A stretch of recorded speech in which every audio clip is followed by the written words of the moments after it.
இதெல்லாம் நம்பலாமா? கூடாதா? ஒண்ணும் புரியலையேங்கிற மாரி தான் வந்து இப்ப சிறகடிக்க ஆசையுடைய ப்ரோமோவ பார்த்தா இருக்கு. என்னடா இது! கதையில நிஜமா இந்த மாரி ஒரு விஷயம் நடக்க போகுதா? உண்மையிலேயே ரோகிணி சிக்க போறாங்களா? இல்ல இது கனவு காட்சியா? இல்ல ஆவலோட எதிர்பார்த்த தருணம்னு சொல்லிட்டு கனவு காட்சியா இருக்க வாய்ப்பே இல்ல அப்படின்னு வேற தோணுது. இன்னொரு பக்கம் வந்து பார்த்தீங்க அப்படின்னா வந்து, எல்லாருமே மண்டபத்த விட்டு வீட்டுக்கு கிளம்பிட்டாங்க. ஸோ,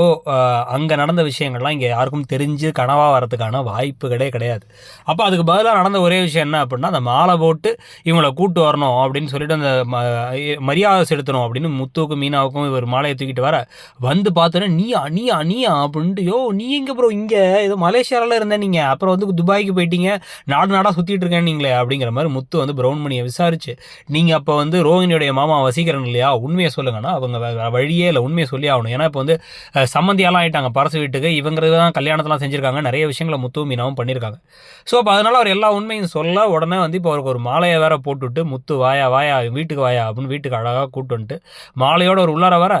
வந்தோடனே நீங்கள் வந்துட்டீங்களா வா என்ன விஷயம் இதுவும் வந்து பணம் கொடுத்து போறீங்களான்னு விஜய் அந்த பக்கம் வாயை புழக்க மனோஜ் வேற அந்த பக்கம் வந்து 30 லட்ச ரூபா போயிடுச்சு வீடு வாங்க காசு வேணும்னு அவர் இந்த பக்கம் வாயை புழக்க கடைசியாக வந்து என்னை மன்னிச்சிருங்க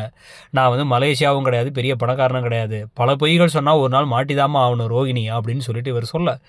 மாட்டி தவிச்சு இப்போதான் வந்து பலார்னு சொல்லி எல்லாரும் முன்னாடி வந்து ரோகிணியை வந்து விஜயா ஒரு நாள் அறைய கொடுத்து அண்ணாமலை ஐயோ எதுக்குமா அடிக்கிற பாவம் குழந்தை ஏதோ பொய் தானே சொல்லிடுச்சுங்கிற மாதிரி முடிக்கிறாரு ஏங்க நீங்கள் ஏற்கனவே மிக்சர் சாப்பிட்றீங்கன்னு நிறைய பிரச்சனைகள் போயிட்டு இருக்கு இதில் இப்பயும் போய் ரோகிணிக்கு சப்போர்ட் பண்ணாதீங்க நம்மளும் சொல்ல வேண்டியது இருக்கு